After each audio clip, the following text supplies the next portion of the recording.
नमः सिद्धिभ्य। ओम नमः सिद्धिभ्य।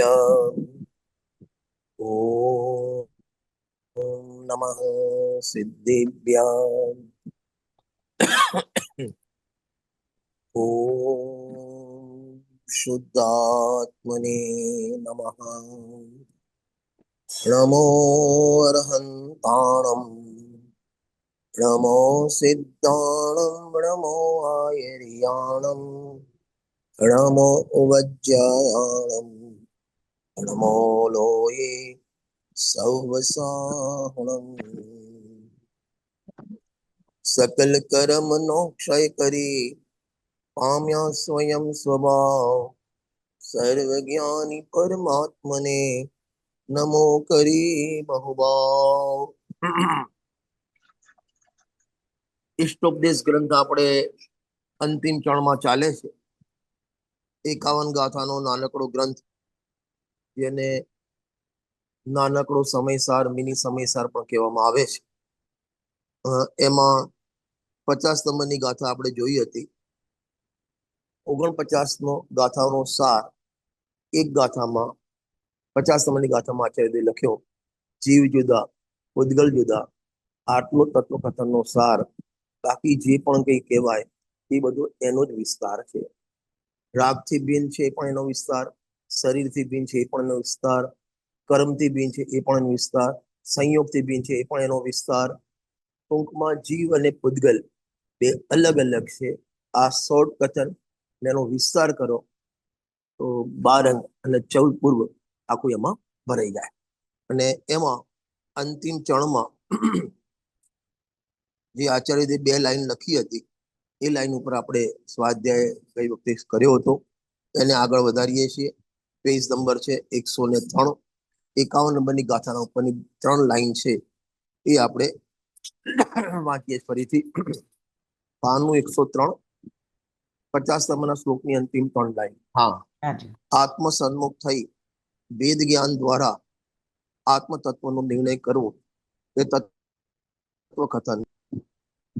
તમે કોઈનું પ્રવચન સાંભળો, આખો સમયસારનો સ્વાધ્યાય કરો, પ્રવચન સારનો સ્વાધ્યાય કરો, ઇષ્ટોપદેશનો સ્વાધ્યાય કરો, કોઈ પણ સ્વાધ્યાય કરો, એનો સાર આત્મ તત્વનો નિર્ણય કરવો। એટલે હું એક જાણનાર તત્વ છું, એક પાણમિક ભાવ છું, ગાયક ભાવ છું, ચૈતન્ય તત્વ છું, રંગ રાગ ભેદથી રહિત છું। આ નિર્ણય કરવો એ તત્વ કથનનો સાર, એ પ્રવચનનો સાર। અહીં હવે એ તત્વનો નિર્ણય કોના દ્વારા કરવો કે ભેદ જ્ઞાન દ્વારા। એટલે ભેદ જ્ઞાનને સાધન બનાવ્યું છે। ભેદ જ્ઞાન એટલે તમને ખ્યાલ, કર્તા કર્મ અધિકારમાં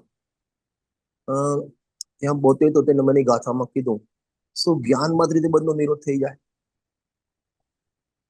જ્ઞાન એટલે જાણવું માત્ર નહીં, આમ તો જ્ઞાન માત્ર, પણ જ્ઞાન માત્ર એટલે જાણવું માત્ર નહીં, વેદન પૂર્વકનું જાણવું। કઈ શબ્દો આપું છું? વેદન પૂર્વકનું જાણવું। વેદન પૂર્વક એટલે રાગનું જ્ઞાન તો તને દુઃખનું વેદન આવવું જોઈએ, આકુરતાનું વેદન આવવું જોઈએ। અને આત્માનું જ્ઞાન તો જ્ઞાન સભી આત્મા છે, આનંદ વેદન આવવું જોઈએ, તો એ જ્ઞાન સાચું।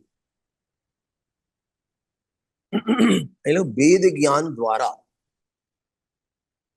જે મોક્ષ અધિકારમાં પ્રજ્ઞા છીણીને સાધન બનાવ્યું।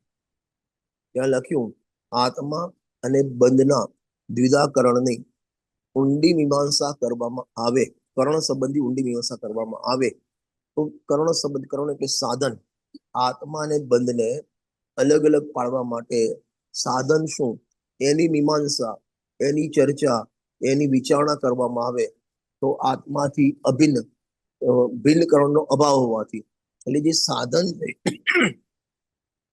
જે સાધન છે વેદ જ્ઞાન, એ આત્માની સાથે જોડાયેલું છે। આ વર્તમાન જુઓ, આપણું જે વર્તમાન જ્ઞાન છે ને, એ જ્ઞાન સમજ ધ્યાનથી, એ જ્ઞાનને તમે વેદ જ્ઞાનમાં લગાવો, આત્મ સન્મુખ કરો તો એ પ્રજ્ઞા શ્રેણી કહેવાય, પર સન્મુખ કરો તો એને ઇન્દ્રિય જ્ઞાન કહેવાય। જ્ઞાન એ જ જ્ઞાન, ઇન્દ્રિય જ્ઞાન પ્રજ્ઞાશીની જ્ઞાનની પર્યાય બે નથી. ત્યાં સ્વાનુભૂતિ દર્શનમાં લગભગ 341, 42, 43 આસપાસનો પ્રશ્ન, બે પ્રશ્ન છે કે અમારી પાસે ઇન્દ્રિય જ્ઞાન છે અને આત્મા અતિન્દ્રિય જ્ઞાનથી જણાય, તો અમારે શું કરવું? પેલા અતિન્દ્રિય જ્ઞાન લાવવું? એવું તો હોય નહીં. આત્માના અનુભવ પહેલા નિયમથી ઇન્દ્રિય જ્ઞાન જ છે. તો ત્યાં બેનશ્રીબેને જવાબ બહુ સરસ આપ્યો છે. તું જ્ઞાનને ઇન્દ્રિયના માધ્યમથી પરિચય કરે માટે તને ઇન્દ્રિય જ્ઞાન દેખાય. એ જ્ઞાનનો કર્મના માધ્યમથી અનુભવ કરે તો ક્ષયુસમ જ્ઞાન દેખાય. પણ એ જ્ઞાનને જ્ઞાનથી અનુભવ કરે તો જ્ઞાન માત્ર છે. એ જ્ઞાન માત્ર આત્માનું લક્ષણ છે. અને એ લક્ષણને ઉપયોગ કરવાનો છે. શેમાં? કે ભેદ જ્ઞાન માટે ઉપયોગ કરવાનો, આત્માના નિર્ણય કરવા માટે ઉપયોગ કરવાનો. મોક્ષમાં પ્રકાશકનો બીજો અધિકાર છે અને એમાં એક ટોપિક આપે, 3 નંબરનો ટોપિક છે નવીન કર્મબંધ વિચાર. તમને નવીન ખોલું છું મેં, સ્વાનુભૂતિ દર્શનનો ખોલેલો, પણ એ તો પ્રશ્ન બહુ લાંબો છે, બહુ લાંબો છે, લઈશું બહુ ટાઈમ પૂરો થઈ જશે. એ તમને લેસન આ બધું વાંચી લેજો. નવીન કર્મબંધ વિચાર હું પણ કાઢી લઉં. પેજ નંબર છે 29. મળ્યું ને? આ ભેદ જ્ઞાન દ્વારા એના ઉપરથી આપણે કરીએ છીએ. હવે નવીન બંધ કેવી રીતે થાય તે કહીએ છીએ. એટલે જીવને સમય સમય 8 કર્મનો જે બંધ આવીને છોડો 7 કર્મનો બંધ હર સમય થઈ રહ્યો છે. હવે એ કર્મનો બંધ થાય જીવના પરિણામના નિમિત્તે થાય. તો જીવના તો અનંત ગુણ છે, અનંત ગુણના અલગ પરિણમન છે. તો કયા ગુણના પરિણમનથી કર્મનો બંધ થાય એ પ્રશ્ન છે. કયા ગુણના પરિણમનથી કર્મનો બંધ થાય?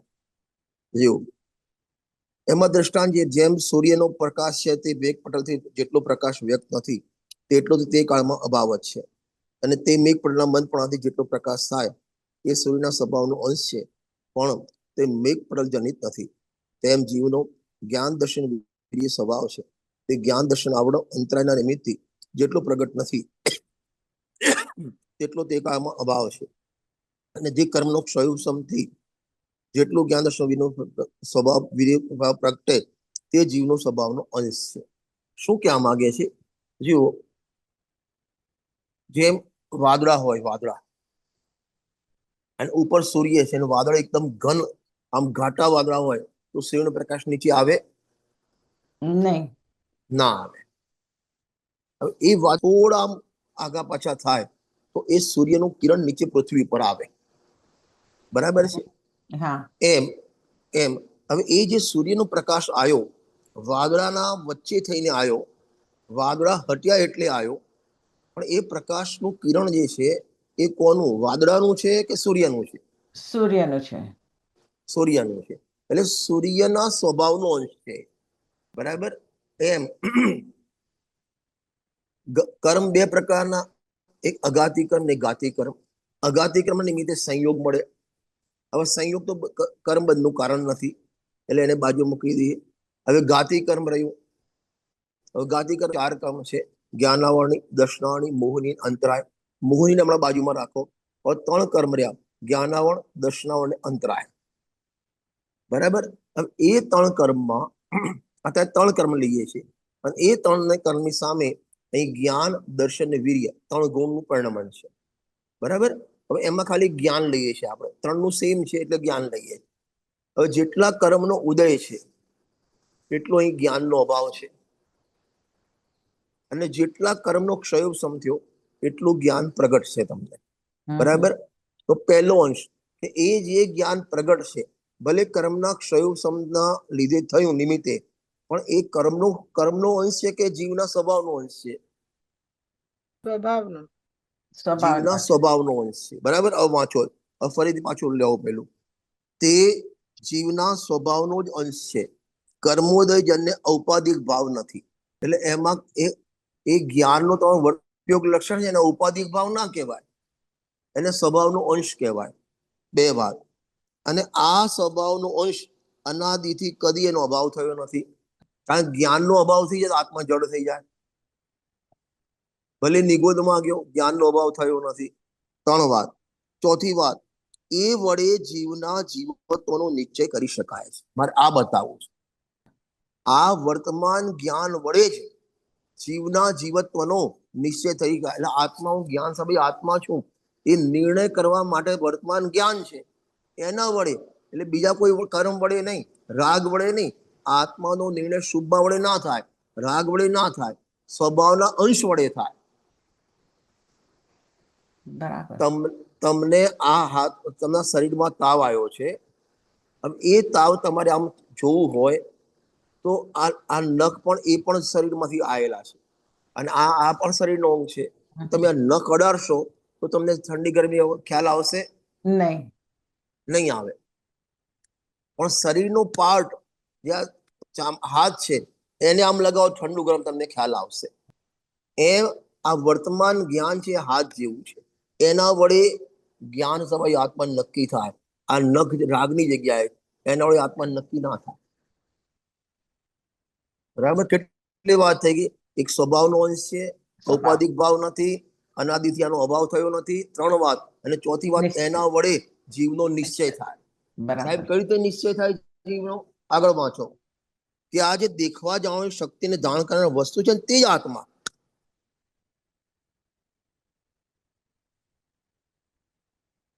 નહીં આવે? આ દેખવા જાણવા વાળી સ્વભાવનો શક્તિનો ધરનાર બસ એ આત્મા. આ જાણવું આવે છે ક્યાંથી? એ સ્વભાવની ટેન્ક પોસ્ટ, શક્તિનો પુંજ, બસ એ આત્મા.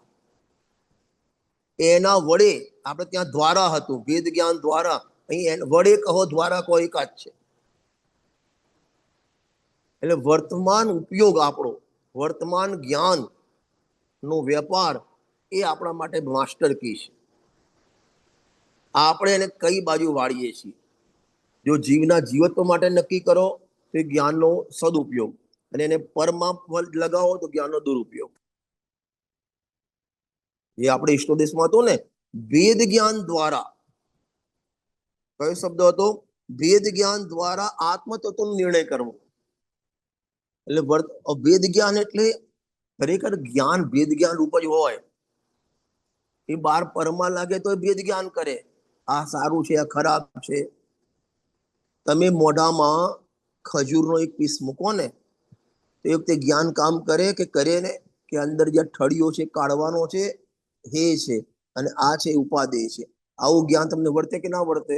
વર્તે. ત્યાં ભેદ જ્ઞાન છે. અજ્ઞાનમાં પણ જ્ઞાનનો ભેદ જ્ઞાન રૂપ સ્વભાવ બંધ નથી થઈ જતો.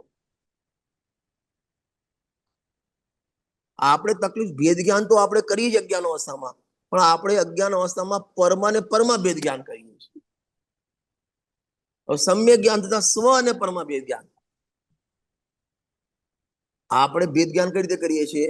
આ મારી દુકાન, આ તારી દુકાન, આ મારા કપડા, તારા કપડા, મારા ને તારા, સ્વ ને પર, આવા ભેદ જ્ઞાન પરમાં ને પરમાં પાડીએ છીએ આપણે. પણ સ્વ પાર્ટીમાં એક આત્મા આવવો જોઈએ, ગાયક ભાવ આવવો જોઈએ, એ આવતો નથી. એટલા માટે ભેદ જ્ઞાન દ્વારા આત્મ તત્વનો નિર્ણય કરવો. આપણે ભેદ જ્ઞાન દ્વારા પૂતગલનો નિર્ણય કરીએ છીએ અને અજ્ઞાન ઉભું કરીએ છીએ. ભેદ જ્ઞાન તો છે. તમે વટાણા લાવો, તમારે ત્યાં વટાણા ફોલેલા મળતા હશે, એમાં તો વટાણા સિંગો આવે. તમે ચલો, તમે તો પાકું કેળું આવતું હશે, તમારે ફોલેલું આવે કે આખું આવે? આખું જ આવે. એટલે પણ આખું જ આવે ને, તો ત્યાં ભેદ જ્ઞાન કરો છો? કરે છે ને, એટલે ઘરે કરે છે ને. છોતરા કાઢી નાખીએ છીએ, અંદર માવો આપણે લઈએ છીએ. બરાબર. વેદ જ્ઞાન કરતા તો અજ્ઞાની જીવ, અરે તિર્યંક ઢોર હોય એને પણ આપણે વેદ જ્ઞાન કરતા. પણ વેદ જ્ઞાન દ્વારા આપણે વેદ જ્ઞાન તો કરી, જ્ઞાન છે આપણા જોડે, જ્ઞાન દ્વારા વેદ જ્ઞાન કરીએ છીએ, પણ વેદ જ્ઞાન દ્વારા આત્મતત્વ નિર્ણય કરતા નથી. અહીં આત્મતત્વનો હું જ્ઞાન સ્વભાવી આત્મા છું, મેં જ્ઞાનાનંદ સ્વભાવી છું, એ નિર્ણય કરવાનો. બરાબર? અને બીજું આગળ થઈ આત્મ સન્મુખ થઈને, શાસ્ત્રની સન્મુખ થઈને આત્મા નિર્ણય નથી કરવાનો.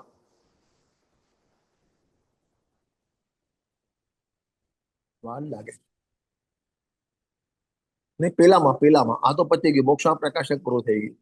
ના હવે એક તો ઈષ્ટોપદેશમાં જ છીએ. આ ઈષ્ટોપદેશ નથી. અહીંયા હા આત્મસન્મુક્તિ ભેદ જ્ઞાન દ્વારા. આમાં એક તો પહેલા આ ભેદ જ્ઞાન દ્વારા વર્તમાન જ્ઞાન ને ભેદ જ્ઞાન ભેદ જ્ઞાન રૂપે જ છે એક વાત. પણ નિર્ણય કોનો કરવાનો? કે આત્માનો કરવાનો, ચૈતન્ય તત્વનો કરવાનો. અને એ પણ આત્માની સન્મુખ થઈને. જુઓ, આપણે થોડા અભ્યાસુ તો થઈ ગયા અને અભ્યાસુ થઈને આત્માનો નિર્ણય કરીએ છીએ, પણ આપણો નિર્ણય શાસ્ત્ર આધીન છે. શાસ્ત્રની સન્મુખ થઈને કરીએ છીએ આપણે, પ્રવચનની સન્મુખ થઈને કરીએ છીએ.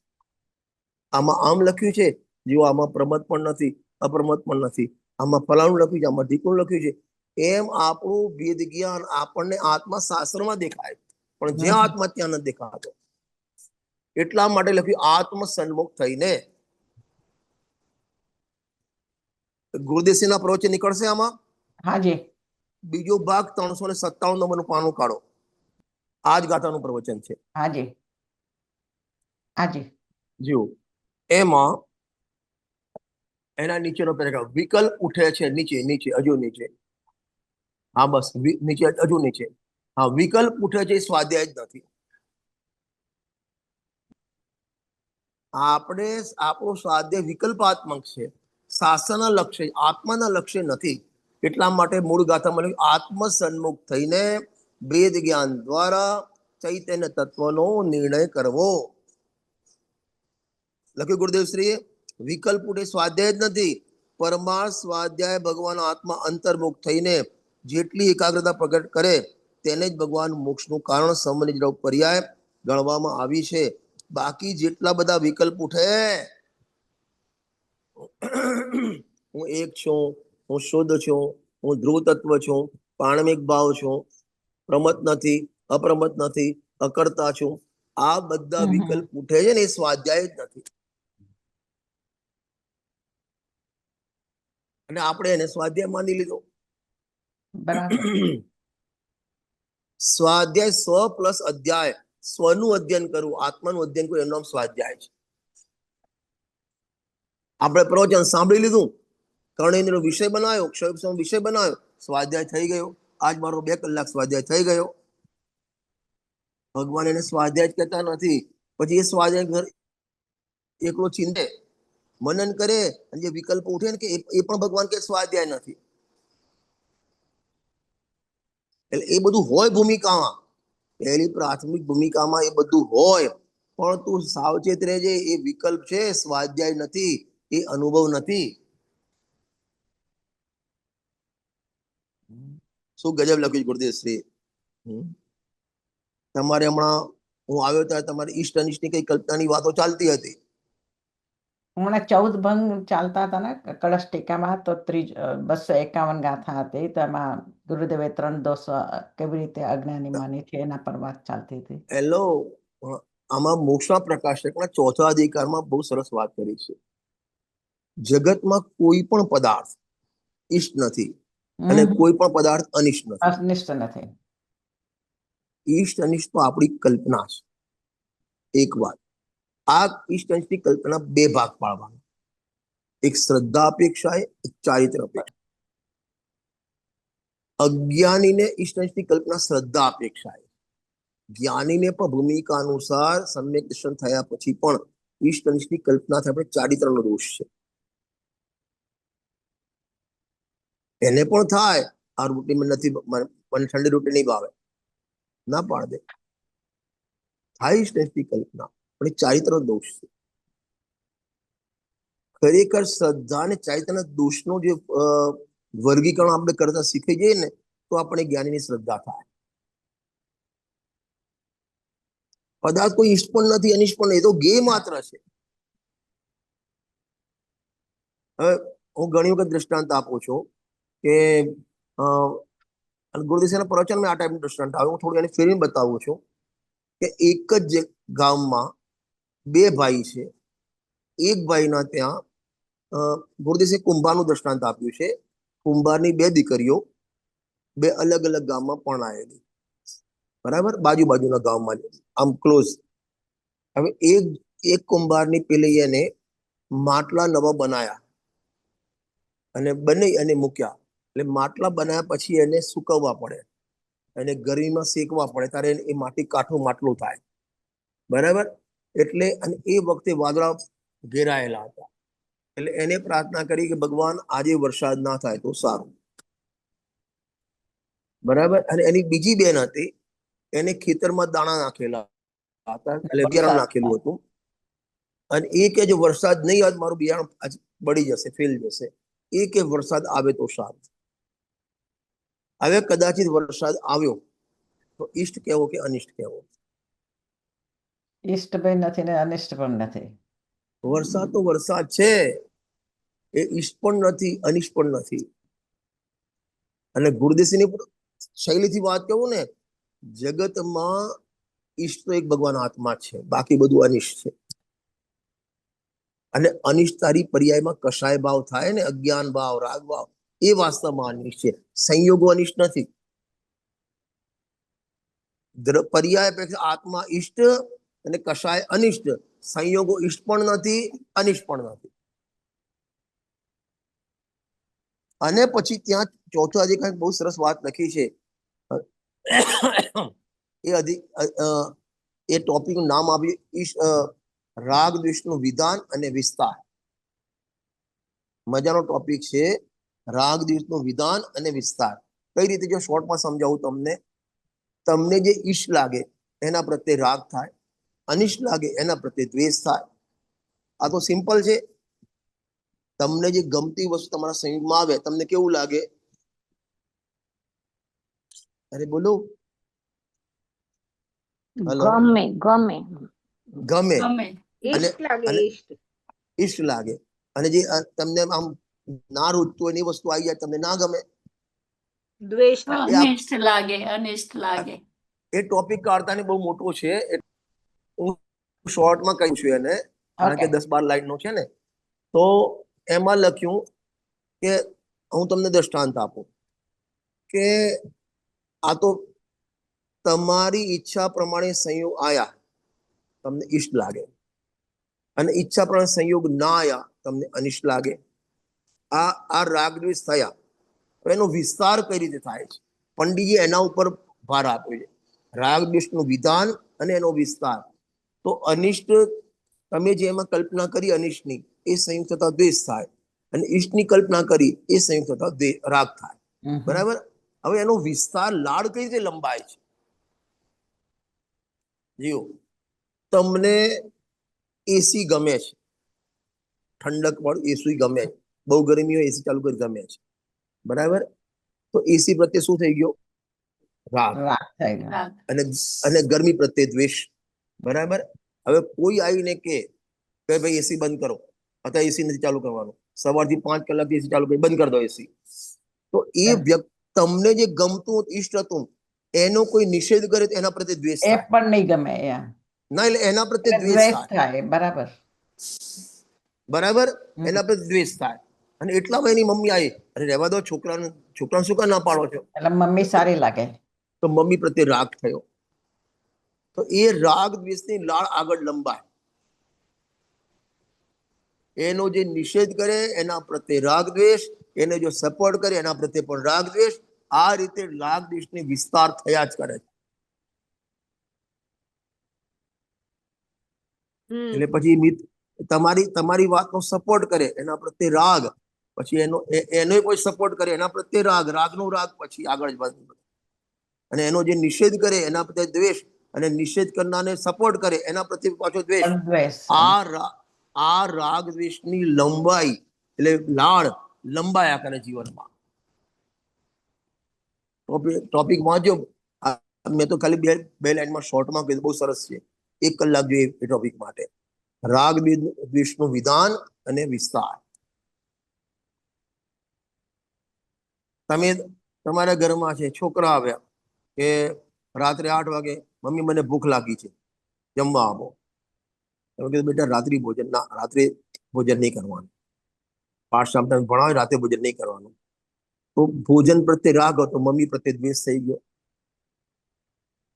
એટલામાં પપ્પા આવ્યા, અરે છોકરા છે જમવા દે એને. તો પપ્પા પ્રત્યે શું થઈ ગયો? રાગ થઈ ગયો. રાગ થઈ ગયો. એટલામાં એની બેન આવી, મોટી બેન આવી કે નહીં પપ્પા, તમે છોકરાને તમે ભૈલાને તમે પિન્ટુ તમે પક્ષ ના લો, ભાઈ પાછામાં બગડી જાય છોકરો, નથી આપવાનું રાત્રે. એના પ્રત્યે પાછું દ્વેષ શરૂ થઈ ગયો. આ રીતે રાગ દ્વેષનો વિસ્તાર આપણે કરતા જ રહીએ છીએ. રાગ દ્વેષનું વિધાન અને વિસ્તાર. હવે જુઓ, અહીં આત્મા તરફ આવે તો રાગ દ્વેષ ઉભા જ ના થાય, અને આત્મામાં રમે તો એનો વિસ્તાર પણ ના થાય. ઉભા પણ ના થાય અને વિસ્તાર પણ ના થાય. અને આત્મામાંથી બહાર ગયો તો ઉભા પણ થશે અને વિસ્તાર પણ થશે. ખ્યાલ આવે છે ને? તમારે હમણાં સુરત પંચના દિવસે હું તો નતો જોઈન્ટ થયો, પેલું હતું ને તમારે, તો એ વખતે હું જોઈન્ટ તો થયો તો હું ટ્રાવેલિંગમાં બસમાં હતો, એટલે ગાડીમાં હતો. મેં થોડું નિલેશભાઈ નું પ્રવચન સ્પીચ સાંભળી હતી, પછી તો હું નીકળી ગયો હતો. તો એ વખતે મારું એ કહેવું છે, હવે એ જે વિદ્યાલયમાં દાખલા, મારી એક વિદ્યાલય છે અને એમાં તમે કોઈ સપોર્ટ કર્યો તો મને એ પ્રત્યે રાગ થઈ જશે. રાગ થશે. અને બીજું આવ્યું કે ના, એ ભાઈ રજનીભાઈ વિદ્યાલયમાં આપવા જેવું બરાબર ચાલતી નથી, એના પ્રત્યે દ્વેષ થશે. પાછું ત્રીજું આવ્યું કે ના, રજનીભાઈ નું કામ સારું છે, પૈસા ત્યાં આપવા જેવા, હવે એના પ્રત્યે રાગ. આ રીતે આપણો રાગ દ્વેષ વિધાન વિસ્તાર, એનું વિધાન એટલે પ્રગટ થવું અને એનો વિસ્તાર નિયમિત થયા જ કરે છે. 24 કલાક એમાં ને એમાં પેલો કરોડિયો જેમ.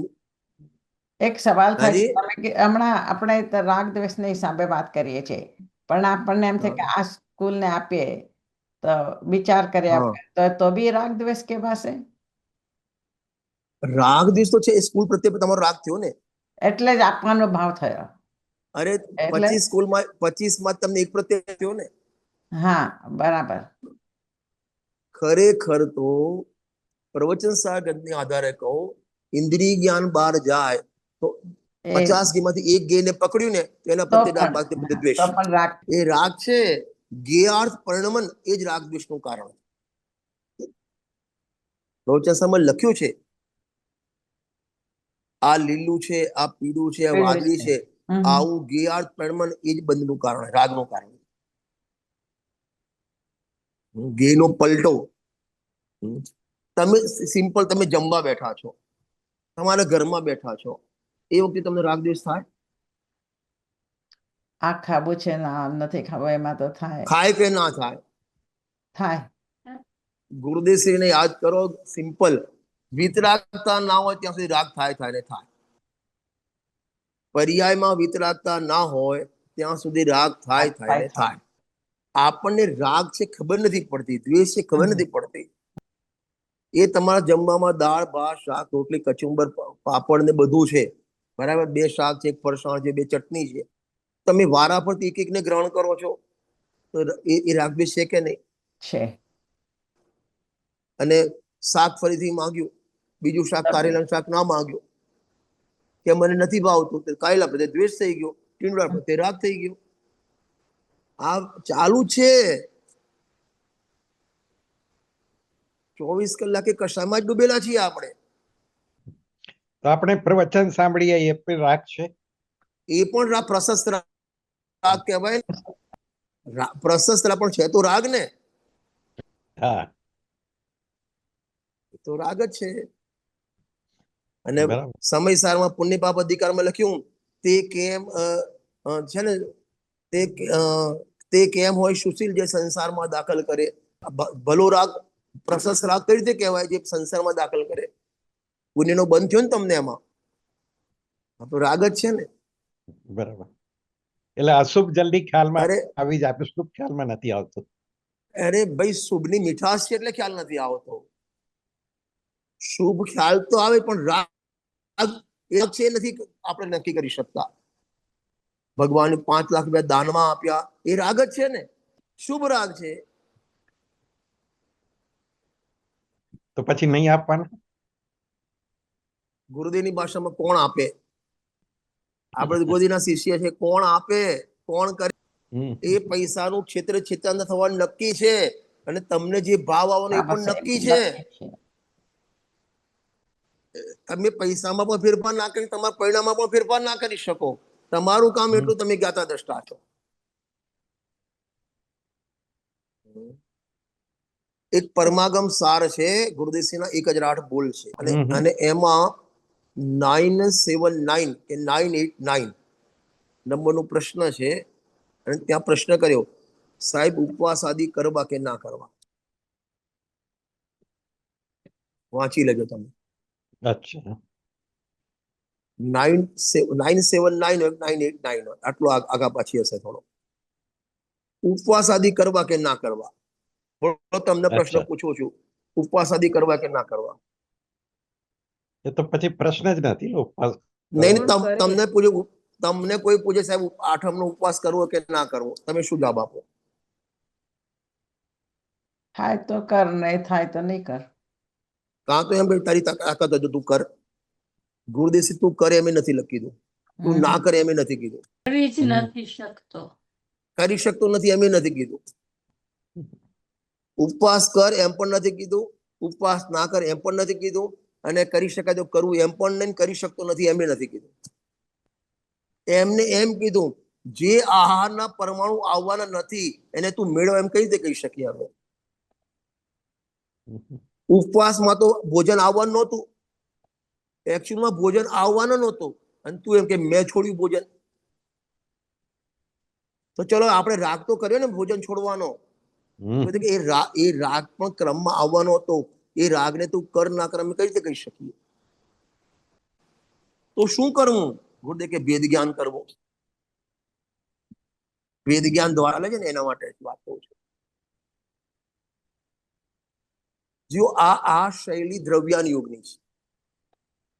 જ્યારે ચરણાની શૈલી ચાલે તો એક તો ભાઈ રાત્રિ ભોજન ના કરવું, દિવસે ખાવું, રાત્રે ના ખાવું, આમ કરવું, તેમ કરવું, એ કરતા પ્રધાનની કથા ના આવશે, વ્યવહારના નિમિત્તના કથા ના આવશે. આ ચરણાની ભાષા, એટલે એમાં કોઈ મિથ્યાત્વ ના થઈ જાય.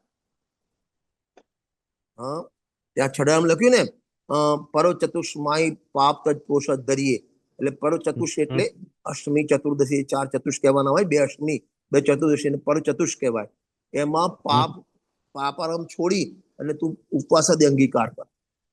બરાબર. એવું એ અજ્ઞાની થઈ ગયા કે ના, એ ચરણાની ભાષા. ગુરુદેવ શું કીધું? એ દ્રવ્યાન યોગની શૈલી છે. એટલે બંનેનો સંબંધ છે. ચરણા અનુયોગની વાત તો સદાચારમાં જાય. ચારે અનુયોગનો કથન શૈલી, એમનો કથનની પદ્ધતિ આપણને ખ્યાલ આવી જોઈએ. એટલા માટે જ મોક્ષના પ્રકાશકના 8મા અધિકારમાં ચારે અનુયોગનું પ્રયોજન એક વાત, ચારે અનુયોગની કથન પદ્ધતિ 2 વાત કરી છે. એ ક્યાં લીધી છે? મોક્ષમાં પ્રકાશક 8મો અધિકાર. 8મો અધિકાર. અને એમાં લખ્યું પહેલા તો ચારે અનુયોગનું પ્રયોજન શું? 4 ટોપિક, દ્રવ્યાનું પ્રયોજન, ચરણાનું પ્રયોજન, એ 4નું પ્રયોજન બતાવ્યું. અને ત્યારબાદ એની કથન પદ્ધતિ. આપણે શું છે કથન? હવે તમે જેમ ટીવીમાં હોય, હવે ટીવીમાં તમે ન્યૂઝ વાળી ચેનલ ચાલુ કરો તો એમાં શું આવે? એકલા ન્યૂઝ જ આવે. કેમ આવે? બીજું કશું આવતું જ નથી, પણ એ ન્યૂઝની ચેનલ છે. અને સ્પોર્ટની ચેનલ એટલે સ્પોર્ટ આવે. એમ ચરણાયુગની તમે ચેનલ ચાલુ કરશો તો એમાં આચરણની જ મુખ્યતા આવશે. કર્ણાની ચેનલ ચાલુ કરશો એમાં કર્મની મુખ્યતા આવશે. પ્રથમાની ચેનલ કરશો તો એમાં કથા આવશે. અને દ્રવ્યાનુયોગ તો વસ્તુના સ્વરૂપની ચર્ચા આવશે. એ છે આપણને ખબર પડી કઈ ચેનલમાં શું આવે છે. એટલે આપણા માટે આત્માની ચેનલ વધુ ઉપયોગી છે. चारे उपयोगी है, चारे उपयोगी है।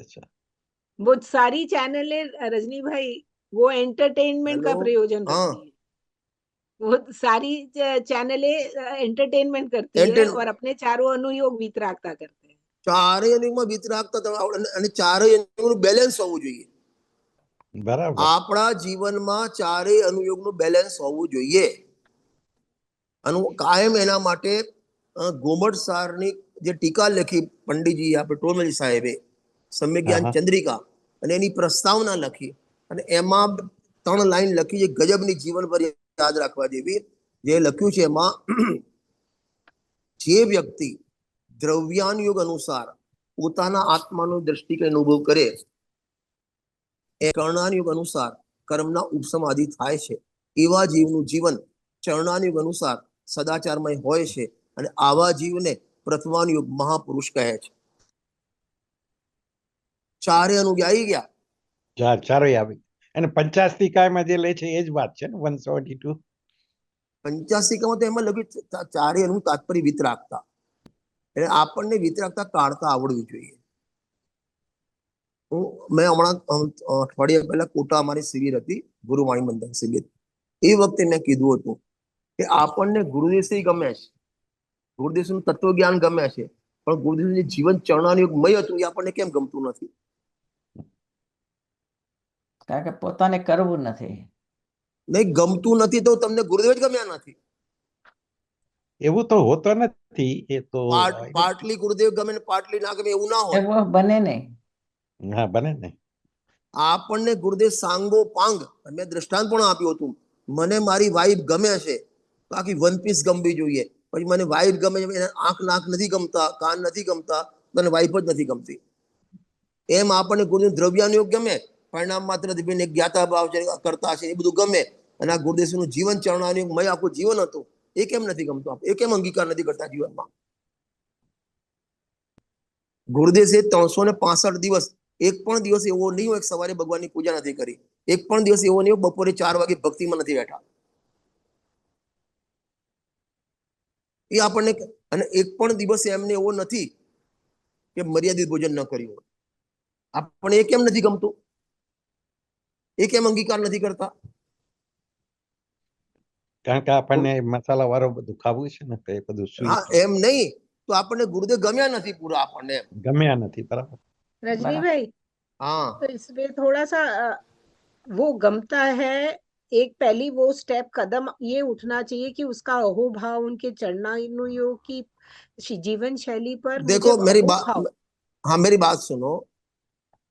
आप चरणानुयोग का पालन नहीं कर सको वो आपकी कमजोरी है, लेकिन चरणानुयोग के प्रति अपन को घृणा नहीं होनी चाहिए. हाँ हाँ, अहोभाव बराबर, होना चाहिए. और सुनो, नियम सार की 154 नंबर की गाथा है, 154 गाथा है लगभग, एक दो आगे पीछे होगी. क्या लोग करी सके तो करजे, नहीं तो श्रद्धान तो करजे. पूछ रही थी जब नहीं એટલે હું શું કહું છું, પણ અત્યારે આપણા મુમુક્ષુમાં હોટલના ખાનપાન કરી રહ્યા છે. આ તો બધી જળની ક્રિયા છે, આ તો બધું આમ છે, આ તો કર્મના ખેલ છે, આપણે તો અકર્તા છીએ. આ ખોટી વાત છે. દંડા મારો એને, દંડા मारो. बराबर. रजनी भाई, ये तो वो स्वच्छंदता वाली बात बताई आपने, बहुत अच्छा. पर मैं जो प्रश्न पूछ रही थी आपको कि जब न हो पाया, वो कमजोरी है, पर अत्यंत अहोभाव और उनकी चर्या मेरे जीवन में उतरे. एक सेकंड, तो ऐसा भाव जब अपने होने लग जाए तब कर्म रास्ता देते ही है ना, वो पूछना था मुझे. देखो, भावना हमेशा सफल होती है. बराबर. आपकी निर्दोष भावना होगी तो कुदरत आपके साथ बंधी हुई भावना सफल होगी. लेकिन कसा जो सोगानी साहब की बात करूं, मुंह में मांस रखे, अपने मुंह में मांस रखे और बोले मेरे को मांस की बाधा है, ऐसी बात नहीं होनी चाहिए. छल कपट नहीं જોઈએ. छल कपट नहीं જોઈએ. અને એ છલ કપટ તું બીજા જોડે નહીં, તારા જોડે, તારી જાતને કરે. હા, એકદમ બરાબર. નહીં તો પછી મોક્ષનો અધિકારી નથી. અધિકારી નથી. એટલે આપણને શું થાય છે, દાખલા તરીકે હું અમેરિકા આવું, આવવાનું નથી, આપ જલ્દી વાત કરું, અને ત્યાં આવીને હું મેં લીધી રત્નકણ સાવકાચા, શ્રાવકની 11 પ્રતિમા. આ ટોપિક મેં લીધું દાખલા તરીકે. હવે કોઈ તમને પૂછે, જે પ્રવચનમાં નહોતો આવ્યો, કે હૃદયની આવે શું લીધું? એમ શ્રાવકની 11 પ્રતિમા. અચ્છા, ચરણાની પૂછી લે, ઠીક છે, અચ્છા અચ્છા. એટલે એને મનમાં એ થઈ જાય, જાણે બાફેલું શાક ખાતો ને એવું લાગે એને. આપણા હૃદયને ટટોળજો, આપણને એવી દશા થતી નથી ને.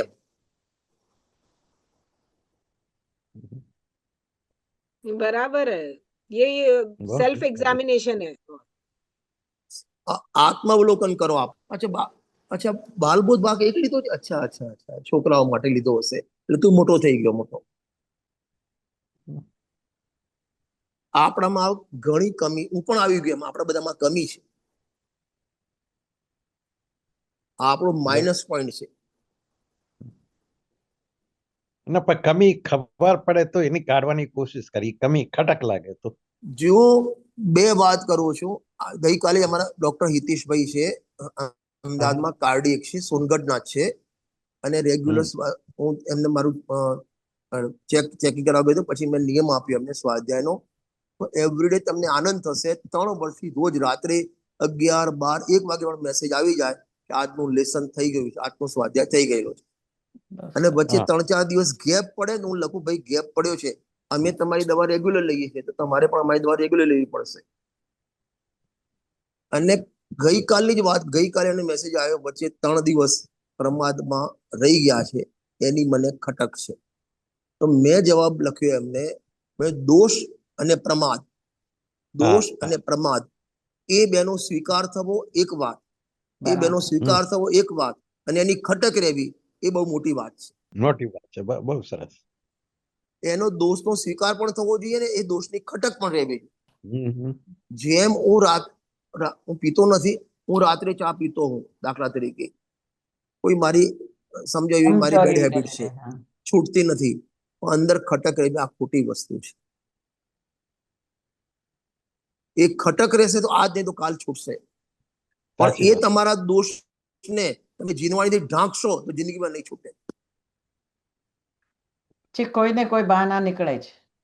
हाँ, ये लाइफ के है ना सिंपल एग्जाम्पल में वर्क करता है। अगर कोई आइसक्रीम खा रहा है और उसे उसकी खटक लगने लग जाए तो उसकी आइसक्रीम बंद हो जाएगी.